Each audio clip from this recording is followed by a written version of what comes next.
بسم اللہ الرحمن الرحیم۔ السلام علیکم ورحمۃ اللہ وبرکاتہ۔ ایک شخص ہر روز رات کی تنہائی میں اللہ تعالی کا ذکر کیا کرتا تھا۔ اس کام میں اس نے کبھی ناغہ نہ کیا تھا۔ ایک دن شیطان نے اس کے دل میں وسوسہ ڈالا کہ اے شخص، تو ہر روز رات کو اللہ اللہ کرتا ہے، اور ایک مدت گزر گئی اس کام کو کرتے ہوئے، لیکن کیا کبھی ایک بار اللہ تعالی کی بارگاہ سے جواب میں لبیک ہوئی ہے؟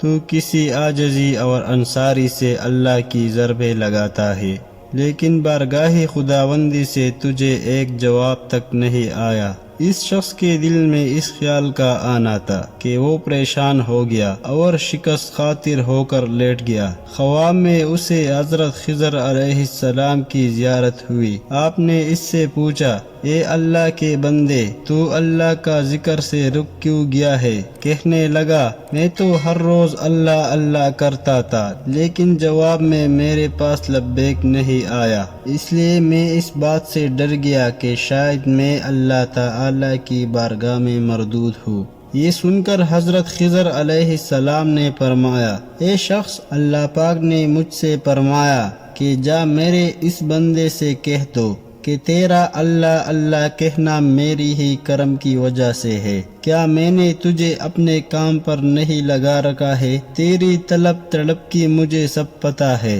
میں تجھے بولا نہیں ہوں، نہیں میں نے تجھے نظر انداز کیا ہے۔ تیری ہر پکار پر اور ہر بار اللہ کہنے پر تجھے 1000 بار لبیک لبیک کہتا ہوں۔ تجھے یہ سوچ، یہ عمل، یہ طلب میں نے ہی دی ہے، اور میں نے ہی تجھے اس کام پر لگایا ہے، اور اصل میں تجھ سے زیادہ مجھے ہی تیرا اشتیاق و شوق ہے۔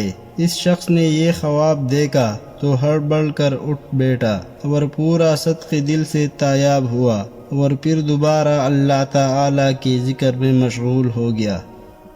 رسول اللہ صلی اللہ علیہ وآلہ وسلم نے فرمایا، اللہ کے ذکر کے علاوہ زیادہ بات مت کرو، کیونکہ اسے دل میں ہی سختی پیدا ہوتی ہے، اور جس کے دل میں سختی ہوتی ہے وہ اللہ کی رحمت سے بہت زیادہ دور ہوتا ہے۔